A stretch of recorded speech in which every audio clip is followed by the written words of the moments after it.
7 دسمبر 2016 یہ دن تھا جب پاکستان میں خبر آئی کہ پاکستان کے اندر ایک طیارے کو حادثہ پیش آیا اور اس طیارے کے اندر کوئی اور نہیں بلکہ جنید جمشید صاحب تھے۔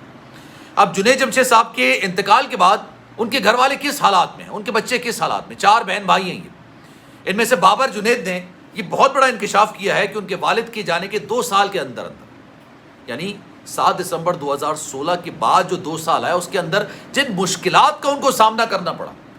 جنید صاحب کے انتقال کے بعد جو شخص ان سے ملنے کے لیے آتا وہ پیسوں کا تقاضا کرتا اور یہ کہتا کہ آپ کے والد صاحب نے مجھ سے اتنا قرضہ لیا تھا۔ انہوں نے یہ بات بولی کہ 2 سال کے اندر ہم نے اپنا گھر بیچ دیا کیونکہ اس گھر کی کفالت ہم نہیں کر سکتے تھے۔ انہوں نے کہا کہ جنید صاحب، ان کے والد صاحب، گھر کے واحد کفیل تھے۔ بسم اللہ الرحمن الرحیم، السلام علیکم، آپ سبھی کو خوش آمدید۔ میں ہوں سلمان مرزا اور آپ دیکھ رہے ہیں میرا یوٹیوب چینل اور Facebook page sum up with Salman Mirza. جناب بہت شکریہ یہ ویڈیو دیکھنے کے لیے، آپ سبھی نے وقت نکالا ہے۔ ویڈیو کے آغاز میں تہہ دل سے آپ سبھی کا میں شکریہ ادا کرتا ہوں، لیکن اس دعا کے ساتھ کہ آپ جہاں ہوں خیر و عافیت سے ہوں، صحت مند ہوں اور تندرست ہوں۔ جناب آج میری نظروں کے سامنے سے ایک بیان گزرا اور یقین جانیے وہ بیان اس طرح کا تھا کہ سیدھا دل کو جا کے لگا۔ یہ بیان کسی اور کا نہیں بلکہ مرحوم جنید جمشید صاحب کے صاحبزادے بابر جنید کا تھا۔ بابر جنید بتاتے ہیں کہ جناب ان کے والد کے انتقال کے بعد 7 دسمبر 2016 کو ایک حادثہ پیش آیا تھا اور اس حادثے میں جنید جمشید صاحب اپنے پیاروں کو روتا چھوڑ کے اس دنیا سے چلے گئے۔ بابر جنید صاحب نے بتایا کہ بابر جنید صاحب کی جو گفتگو تھی نا، میں آپ کو ساری ڈیٹیل بتاؤں گا، لیکن ایک بات کہنا مجھے بڑا ضروری سمجھتا ہوں۔ میں ایک بات ضرور کرنا چاہوں گا، جب اس کا بیان میں پڑھا تھا نا اس بچے کا، یقین جانے مجھے اندازہ ہو رہا تھا کہ بھلے آپ کے والد صاحب نے دنیا بھر میں جتنا نام کیوں نہ کمایا ہو، بھلے آپ کے والد صاحب دنیا بھر میں نامور شخصیت کیوں نہ رہے ہوں، بھلے آپ کے والد صاحب نے دنیا بھر کی دولت کیوں نہ کمائی ہو، لیکن جیسے ہی والد کا سایہ آپ کے سر سے ہٹتا ہے، دنیا کی اصل حقیقت آپ پر آشکار ہو جاتی ہے۔ دنیا کی اصل حقیقت نکل کر سامنے آتی ہے۔ یہ دنیا کی ننگی حقیقت، آنیسٹلی میں اس طرح کے ورڈز یوز نہیں کرتا، لیکن یہ حقیقت آشکار ہو جاتی ہے۔ بابر جنید یہ کہتے ہیں کہ ان کے والد صاحب کے انتقال کے 2 سال کے اندر ہی ہم نے اپنا گھر بیچ دیا کیونکہ ہمارے پاس اتنے وسائل موجود نہیں تھے کہ اس گھر کا خرچہ ہم برداشت کر سکیں۔ بابر جنید صاحب یہ کہتے ہیں کہ والد صاحب کے انتقال کے بعد ہر دوسرے دن کوئی نہ کوئی شخص آ جاتا اور اس بات کا تقاضا کرتا اور یہ کہتا کہ جناب مرحوم جنید صاحب نے مجھ سے اتنے پیسے لیے تھے، اتنا قرضہ لیا تھا، کوئی 10 لاکھ کہتا، کوئی 20 لاکھ کہتا، اور ہم ان تمام لوگوں کو یہ بات کہتے کہ ہمارے پاس اتنی رقم نہیں ہے کہ ہم یہ رقم آپ کو چکا سکیں۔ 7 دسمبر 2016 کون بھول سکتا ہے وہ دن جناب؟ ٹی وی سکرینز گرم ہوئی جناب، یہ خبر نکل کر سامنے آئی کہ پاکستان کے اندر ایک طیارے کو حادثہ پیش آیا، طیارہ زمین پر آ کے گر گیا۔ ابھی یہ خبریں چلی رہی تھیں کہ جناب اس طیارے میں کتنے مسافر سوار تھے، کون کون تھا، کہ اچانک یہ خبر نکل کر آئی اور یہ پتہ چلا کہ بھائی اس طیارے کے اندر پاکستان کی نامور شخصیت جنید جمشید صاحب سوار تھے۔ اور کون بھول سکتا ہے جنید جمشید صاحب؟ دور جوانی کے اندر یار کیا پرسنالٹی تھی ان کی، ہینڈسم شخصیت، مطلب اپنے دور جوانی میں انہوں نے پاپ سنگنگ کا ایک ایسا سنہرا باب تھا کہ یقین جانیے ان کے مد مقابل کوئی ایسا سنگر موجود نہیں تھا، لیکن اپنے جوانی کے پیک کے اندر جنید جمشید صاحب نے تمام چیزوں کو ترک کر دیا، چھوڑ دیا وہ تمام چیزیں۔ وہ بہت نام کما سکتے تھے، پیسہ کما سکتے تھے، لیکن انہوں نے تمام چیزوں کو چھوڑ دیا اور اللہ کے راستے پر چل پڑے۔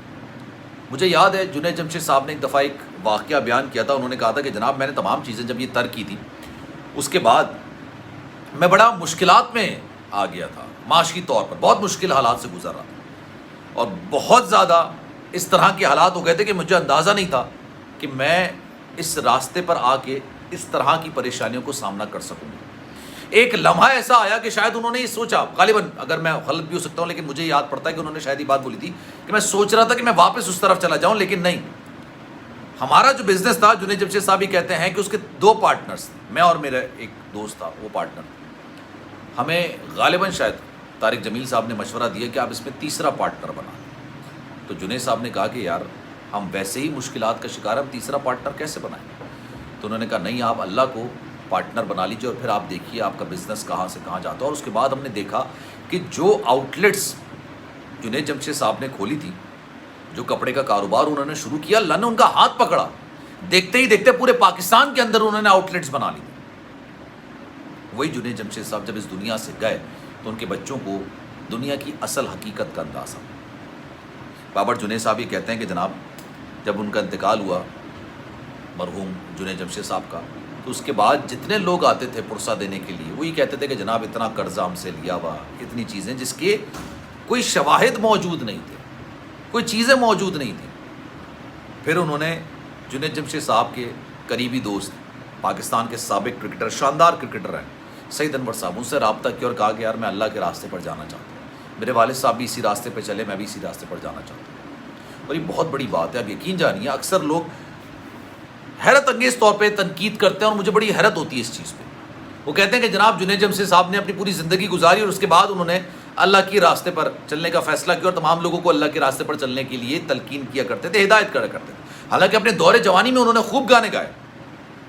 بھائی جب وہ گانے گاتے تھے، پاپ سٹار تھے، تب ان کی مقبولیت کا وہ پیک تھا، وہ اس کو پرولونگ کر سکتے تھے کافی عرصے میں۔